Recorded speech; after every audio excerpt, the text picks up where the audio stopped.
Quand on est chercheur, lancer une start-up à partir de ses travaux de recherche a désormais un nom, la Deep Tech. Mais la Deep Tech, ce n'est pas qu'un concept, ce sont des hommes et des femmes issus de la recherche publique qui un jour se sont dit « pourquoi pas moi ?» Élodie Chabrol, qui a elle-même été chercheuse, est allée à leur rencontre. Voici leurs histoires. Le Déclic, un podcast signé The Meta News, le journal des chercheurs. Après une thèse à l'école des mines, un postdoc à l'INRIA, ainsi qu'un poste de chargé de recherche à l'IFSTAR, devenu Institut Gustave Eiffel, Clément Boussard a cofondé sa start-up Stanley Robotics, qui a développé Stan, le robot voiturier. Il va nous raconter son aventure.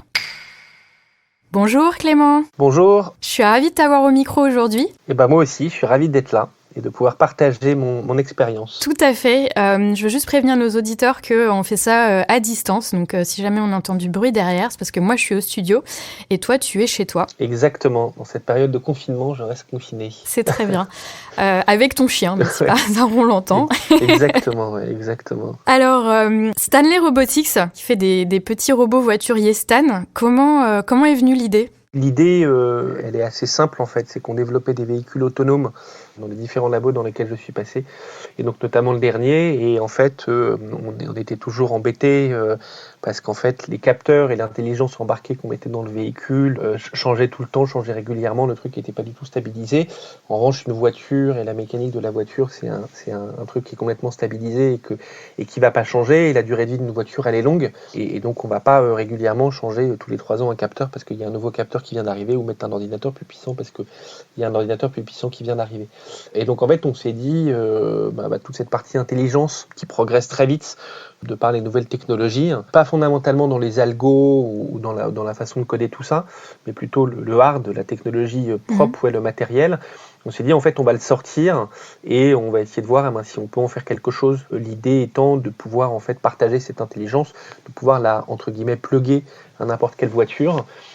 C'était un peu ça l'idée, et en fait comme c'est pas possible parce que les voitures sont pas encore toutes communicantes, et même quand elles le sont, on peut pas les piloter à distance, on peut pas se dire tiens on vient mettre des yeux et des oreilles sur le toit de la voiture, c'est pas possible. Donc en fait on a d'abord développé une plateforme mécanique très très inspirée du monde du chariot élévateur qui va se glisser sous la voiture et la soulever. C'est ça le robot Stan, donc c'est une voiture autonome et qui vient soulever n'importe quelle voiture. Donc en fait, moi je présente ça plutôt en disant on transforme n'importe quel véhicule en véhicule autonome. Voilà, ça c'est une idée dans un labo où on se dit tiens, il y a un truc intéressant, il faudra peut-être creuser, on change de paradigme, etc. Mais en fait, l'idée après on l'a construit progressivement avec Aurélien, l'idée business, qui est finalement quel problème ça vient résoudre. C'est bien beau d'avoir une idée comme ça, mais la question fondamentale qui est derrière, c'est quel problème ça vient résoudre. Et le dual de cette question-là, c'est si ça vient résoudre un problème, est-ce que je peux monétiser cette solution ? Et quand tu dis nous, c'est donc Aurélien, un des cofondateurs ? Oui. Avec qui tu étais au labo ? Oui, exact. Et tu as un troisième cofondateur, pardon ? Oui, Stéphane Evano. D'accord. Donc Aurélien Corr, que j'ai rencontré en laboratoire, qui était un de mes collègues, qui lui aussi a fait une thèse, mais plutôt sur des thématiques qui sont beaucoup plus proches du traitement du signal et du traitement d'image. Et donc en fait, on s'est retrouvés à travailler ensemble parce que moi j'étais sur la partie contrôle commande et lui sur la partie traitement d'image. Donc si on résume, j'étais les jambes et lui il était la tête et les yeux. Donc voilà, tous les systèmes de perception et d'interprétation de ces éléments-là. Et après on a monté toute l'idée en fait soutenue par notre laboratoire. Enfin soutenu par l'Institut, d'abord le laboratoire et après l'Institut, qui nous a laissé en parallèle des projets qu'on menait à cette époque-là creuser cet aspect-là. Et après on a rencontré Stéphane, qui lui a très vite compris ce qu'on était en train de faire et qui lui venait du monde industriel. Il venait de chez Bosch, il avait passé 20 ans chez Bosch, et notamment il a été vice-président en charge de l'innovation en France et au Benelux dans le groupe Bosch. Donc il comprenait très bien la problématique de la robotisation, des véhicules autonomes, de tous ces éléments-là. Il avait beaucoup travaillé sur la ville du futur et donc voilà, donc il nous a rejoint pour nous donner un coup de boost sur toute la partie business. Ouais, avec un côté exactement business innovation. Ouais. Et quel a été votre déclic pour vous lancer ? Du coup, c'était toi et Aurélien au tout début ? Le tout premier déclic, c'est Aurélien. En fait, moi, je suis quelqu'un qui a toujours eu des idées un peu farfelues sur les idées. Enfin, moi, je regardais mes copains autour de moi et je leur disais « et si on le faisait ?» Et puis à chaque fois, c'était une rigolade par rapport à ça, avec « ah bah oui, pourquoi pas, machin ». Et puis ça partait plutôt en mode rigolade où on déconnait un peu sur cette idée-là. Et c'était sans doute bien, ils avaient sans doute raison. Hein. Et là, en fait, sur cette idée-là que j'ai évoquée tout à l'heure, où je dis à Aurélien, viens, si on sort le cerveau de la voiture autonome, le cerveau et les capteurs, et on essaie de le mettre à l'extérieur de la voiture, Aurélien m'a regardé et puis il m'a dit chiche, quoi. Donc voilà, donc c'est le premier sur une des idées un peu farfelues que j'ai pu avoir, hein, qui a pris. Donc ça nous a permis de nous lancer. Mais encore une fois, l'idée, c'est pas l'essentiel, en fait. L'essentiel, c'est le chemin et comment on va, avec une équipe, arriver à construire. Je l'ai dit, des idées, il y en a beaucoup, on peut tous en avoir. Et c'est très simple, hein, il suffit de regarder autour de soi et de voir tous les trucs qui dysfonctionnent et de réfléchir à comment résoudre les problèmes qu'on croise tous les jours dans la rue ou à son bureau. Et on en a plein des idées. Toute la question, elle est de savoir, en fait, cette idée-là, comment on va la transformer. En boîte qui va produire quelque chose et qui va faire de l'argent, comme tu disais. Ouais. Exactement. Et comment on va être solidaire avec son équipe, se challenger beaucoup. On s'est beaucoup challengé, en fait. Donc voilà, pour arriver là où on en est. Et en fait, l'idée, elle a muté, elle a changé, il faut pas être accroché à son idée, quoi. Parce qu'elle va tellement évoluer quand vous allez la confronter à la vraie vie et à la réalité du terrain. Et finalement, on a passé pratiquement 1 an où on n'a pas fait de proto du tout. En revanche, on s'est posé la question de comment embarquer les gens dans cette idée un peu folle. Et ce qu'on a fait au début, c'est des dessins, c'est des fausses vidéos, c'est des choses dans ce genre-là, quoi. On avait trouvé une sorte de chariot élévateur qui soulève l'avant de la voiture. C'était pas du tout robotisé, mais en fait, on a trouvé une façon de filmer en faisant des pseudo-effets spéciaux pour que les gens, quand ils regardent la vidéo, ils avaient l'impression que la voiture était déplacée automatiquement par ce chariot. On a fait des fausses BD. On a fait une fausse BD en 4 images pour expliquer quel était le problème qu'on venait résoudre, en fait. Et quand on montrait ça à des futurs clients, on leur demandait est-ce que c'est vraiment ça le problème, en fait, que vous voulez résoudre, et on essayait de mettre une petite pointe un peu, pas humoristique, mais attachante à la fin, où on essayait de le personnaliser pour l'interlocuteur le plus important dans la réunion, pour que quand il rentre le soir, il en parle à sa famille, qu'il rentre le soir en étant tout excité, en disant, vous savez, aujourd'hui, mon quotidien au travail, il a changé, ça n'a pas été le même qu'hier, j'ai vu 2 chercheurs qui sont venus, qui m'ont raconté un truc, ils veulent mettre des robots, j'ai vu les dessins de leurs robots, on a l'impression d'être chez Disney, ou dans le futur, c'est super, etc. Pourquoi ? Pour qu'en fait, il le porte émotionnellement en lui, qu'il dorme dessus, et que le lendemain, ou le surlendemain, ou la semaine après, quand on l'appelle, en fait, il y a une motivation qui soit encore plus forte chez lui pour avancer. Vous avez travaillé plus sur l'humain que sur la techno, en fait. Ouais. La techno, en parallèle, bien sûr, il faut travailler dessus, il faut avoir un produit qui tient la route, etc. Ouais. Mais comme tu disais, l'humain, c'est, on vous apporte une solution qui va vous servir, quoi. Tout l'enjeu, c'est la communication, en fait. Et la communication se fait de personne à personne. La première étape, c'est il faut venir avec une idée, arriver à en dessiner les contours de façon assez rapide et surtout d'arriver à faire comprendre chez l'autre, sans que toi tu parles, que l'interlocuteur en face comprenne très vite, en fait, ce dont tu parles et quel est le problème que tu vas résoudre. Pour arriver à bien cerner le problème que tu vas résoudre, il faut que tu écoutes. Nos premières réunions, c'est un de nos advisors de l'époque qui nous a dit, vous allez dépenser beaucoup d'argent au resto.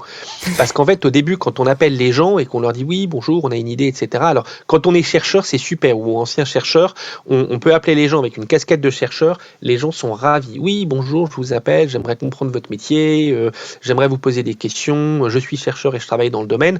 La plupart des gens vont répondre, la plupart des gens vont ouvrir la porte et vous recevoir. Faut pas arriver en disant qu'on vient vendre quelque chose.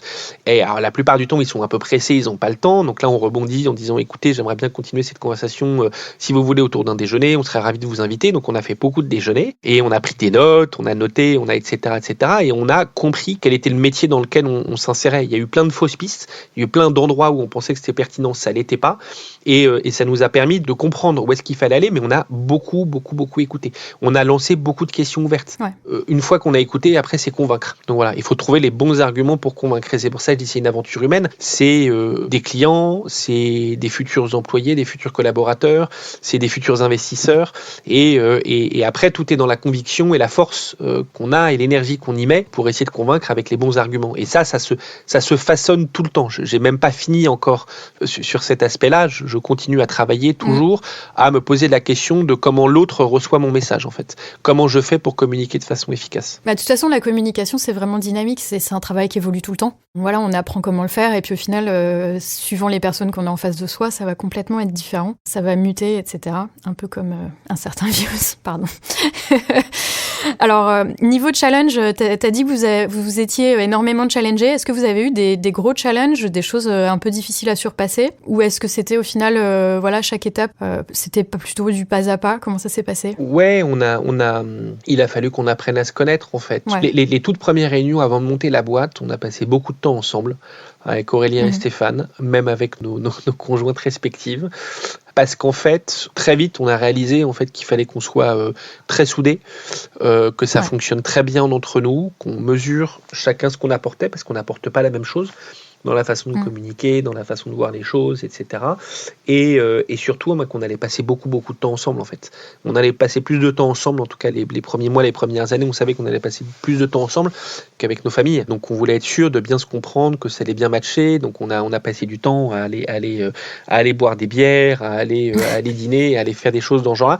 Parce qu'en fait, c'est un élément important, d'ailleurs, qu'on nous a dit aussi très tôt, c'est que la première cause d'échec d'une start-up ou d'une jeune entreprise, en fait, c'est un conflit entre les fondateurs. Et donc, on voulait être sûr, en fait, qu'on était les bons fondateurs pour ça, et on était assez pragmatique en se disant, on n'est peut-être pas les bons, on est peut-être des très bons potes, on peut peut-être aller boire des bières ensemble, mais on n'est peut-être pas les meilleurs pour ça. Donc, on s'est fait des sessions de travail, on s'est fait des sessions de fun, on s'est fait des sessions de diverses et variées de choses un peu comme ça, des sessions avec le client, etc., pour voir, en fait, comment ça matchait, et si on était capable de se dire les choses de façon très, très cash, qu'il soit capable de me dire, Clément, là, je pense que t'as pas été bon. Alors, au début, ça fait un peu bizarre quand il y a quelqu'un qui te dit t'as pas été bon, donc voilà. Et en fait, à chaque fois, il faut se dire bon, ok, en fait, il me dit ça pour le bien de l'entreprise. Il me dit pas ça contre moi, il me dit ça pour le bien de l'entreprise. On est dans le même bateau. Donc ça s'est beaucoup fait petit à petit, en fait.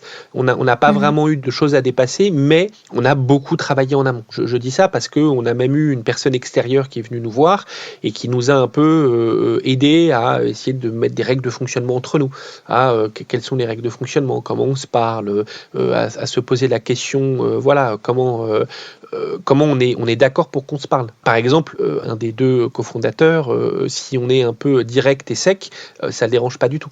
Et il va pas du tout s'en vexer. Alors que moi, il faut y mettre peut-être il faut me dire les choses un petit peu plus différemment, avec un petit peu plus d'empathie. Enfin, je dis pas qu'on n'est pas empathique ou genre de choses là, mais on a des attentes, en fait, et des choses, en fait, qui peuvent aller activer des petites clochettes à l'intérieur. Et qui vont faire plus ou moins de bruit. Donc en fait, on s'est dit, ok, c'est quoi nos petites clochettes intérieures qui vont s'activer, et comment on se permet, en fait, de se parler et même de s'invectiver quand il faut s'invectiver. Donc voilà. Et on s'est même posé des questions après, quand ça nous est arrivé de nous fâcher. Et après, de nous dire, OK, pourquoi on s'est fâché et comment on fait pour surmonter ça. Et tu me disais que les gens, au final, quand ils regardaient l'équipe, ce qu'ils se demandaient, c'était surtout, est-ce que vous allez réussir à surmonter les problèmes, c'est ça? Ouais. La première chose que le fonds va regarder, ça va être quelle est l'équipe, comment elle est constituée, comment elle est solide, comment elle est faite. Ils vont vous décortiquer, sans vous le dire, sur la façon dont vous parlez, vos petits travers, s'il y en a un qui coupe la parole à l'autre, si ceci, si cela, etc. Voir comment vous fonctionnez et est-ce que c'est fusionnel ou pas. Et ça va être un élément important. Après, ils vont regarder le produit, le marché, etc., etc. Mais si vous êtes une équipe où, en pleine réunion, tout d'un coup, il y en a un qui coupe la parole à l'autre pour le contredire, en disant oui, excuse-moi, je crois que t'as pas tout à fait raison. En fait, il faut plutôt voir le machin comme ça. Ça veut dire que vous n'avez pas travaillé avant, que vous n'êtes pas prêt, que ça va pas. Donc ouais, l'équipe est le truc le plus important. Donc c'est aussi pour ça que tout à l'heure tu m'as posé la question du déclic et que je le dis à à tout le monde quand j'ai des fondateurs ou des gens qui veulent monter des boîtes et qui sont seuls et qui m'appellent et qui veulent me poser des questions. Généralement, je les oriente très rapidement vers aller trouver quelqu'un d'autre pour les accompagner. Tout seul, c'est toujours compliqué parce qu'en fait, c'est une aventure humaine. Il y a beaucoup d'incertitudes. Il y a plein de moments où on se pose beaucoup de questions. Et en fait, quand on est seul, il faut sinon être vraiment très, très, très, très, très fort. Et donc voilà, et être sûr de soi et donc voilà. Donc moi, le déclic, il est humain. Et la suite de l'aventure, elle est avant tout humaine, quoi. Merci Clément pour ce témoignage. Est-ce que tu aurais un mot de la fin ou un conseil pour les gens qui hésitent à se lancer ? Le conseil pour les gens, il est simple en fait, c'est si vous sentez quelque chose dans le ventre qui vous dit tiens, j'aimerais bien tenter, j'aimerais bien faire quelque chose, j'aimerais bien y aller, etc. Vous posez pas de questions, allez-y. Après, il faut y aller à pas mesurer, il faut pas tout couper, faut pas se jeter de l'avion, quoi. Faut d'abord vérifier que on a bien son parachute, que le parachute il est bien dans le dos, qu'il est bien installé, etc. Et on saute. Mais déjà se poser la question de où est le parachute, comment je vais l'attacher sur mon dos et comment je vais sauter, en fait, c'est des premières étapes, donc faut y aller, faut pas se poser la question de et si. Et en fait, ça c'est un point important que je regrette un peu dans le modèle éducatif français, c'est que on pousse pas assez les gens en fait à se dire je vais rater, c'est pas grave. Donc voilà, il faut faire des erreurs, c'est ok, quoi. Faire des erreurs, c'est ok. Il faut qu'on soit le premier partout. Le modèle américain, il est beaucoup plus intéressant ou anglo-saxon. On s'en fiche que tu sois à peu près bon partout. Ce qui nous importe en fait, c'est que tu sois excellent dans un domaine. Et donc voilà. Et pour être excellent et pour progresser dans un domaine, en fait, faut faire des erreurs. Il y a Will Smith qui était une de mes figures importantes quand j'étais jeune à regarder le Prince de Bel-Air. Le Prince de Bel-Air, bah oui. Ouais, qui est à fond sur certains aspects un peu de coaching comme ça. Vous pouvez regarder sur Internet, il a fait plein de vidéos là-dessus. Et en fait, il a une phrase qui est superbe, qui est fail fast, fail often, fail forward. Et globalement, c'est sur l'échec en fait. Qui veut dire donc en gros, faites des erreurs rapidement. Souvent et en avance. Et en avance. Et alors, je traduis peut-être pas bien le fail forward, mais l'idée elle est là en fait. Ce qu'il dit derrière, c'est qu'il dit un athlète qui veut lever 100 kilos, en fait, faut d'abord en fait, qu'il passe par lever 50 kilos et qu'il n'y arrive pas. Et c'est parce qu'il n'a pas réussi à lever 50 kilos, en fait, qu'il va progresser, que son corps va s'adapter, qu'il va se muscler, et la fois d'après, il arrivera à lever 50, et la fois d'après 60, et après, il arrivera à 100. Mais on ne peut pas tout de suite arriver et se dire, je vais lever 100, en fait. Il faut d'abord qu'on passe par une étape d'échec, par un fail. Ce que je disais tout à l'heure sur se confronter à la réalité, c'est un point qui est important, en fait. On a raté plein de choses en fait chez Stanley Robotics où on pensait que l'algo il fonctionnerait, que ça marcherait, que etc. Et c'est ce mode d'apprentissage. J'essaie régulièrement à mon équipe de leur dire c'est pas grave si on échoue parce que en fait ça nous permettra de comprendre pourquoi on a échoué et la fois d'après d'aller plus loin. En fait. Comme dans la recherche en fait. C'est ce qu'on passe notre temps à faire au final. Et c'est pour ça que je pense que les chercheurs sont des gens qui sont extrêmement bien formés au monde de l'entrepreneuriat. Aux États-Unis, il y en a beaucoup qui montent des boîtes après leur thèse ou une période dans la recherche et puis qui y reviennent d'ailleurs après. Il y a beaucoup de va-et-vient entre les deux. Et en fait, parce qu'on nous a appris à douter de nous, on a appris à douter de nos idées, on nous a appris à chercher, on nous a appris à ce que quand on partait sur un chemin qui n'était pas le bon, à revenir en arrière pour en prendre un autre et qu'on a appris à faire tout ça et que c'est pas grave. Et en fait, c'est exactement ça qui va se passer quand vous allez monter votre boîte. Pas sur des sujets techniques, ça va être sur des sujets humains, ça va être sur des sujets business, ça va être sur des sujets clients, ça va être sur tout un ensemble de sujets, mais la démarche en fait elle va être exactement la même. Et donc voilà, donc mon mot de la fin, c'est s'il y a des chercheurs qui nous écoutent et qui globalement se posent des questions sur est-ce que je monte une boîte, faut qu'ils arrêtent de se poser une question. Si la question elle est en eux, c'est qu'en fait ils ont envie ils ont déjà la petite graine, et juste allez-y, lancez-vous quoi. Donc voilà, entourez-vous bien et lancez-vous. Et parlez-en autour de vous, c'est le truc le plus important en fait. Garder une idée pour soi tout seul dans son coin en fait, ça n'a aucune valeur. Les premières personnes chez Stanley Robotics qu'on est allé voir sont des gens qui auraient pu nous piquer l'idée et monter un business à part. Mais sauf qu'en fait, ils n'avaient pas le temps, ils n'avaient pas l'énergie. C'est nous qui avions le temps et l'énergie de monter spécifiquement ce projet-là. Donc voilà. Donc faut pas avoir foi en ses idées, faut avoir foi en soi et foi en l'énergie qu'on va mettre pour développer cette idée, en l'exécution. Faut avoir foi en sa capacité d'exécuter. Super. Bon écoute, merci beaucoup pour ton témoignage et je te souhaite une bonne journée. Merci. Merci et à bientôt. À bientôt.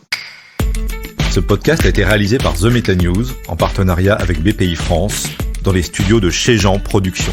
À très bientôt pour un nouvel épisode. Si vous nous aimez, notez-nous sur votre plateforme d'écoute préférée.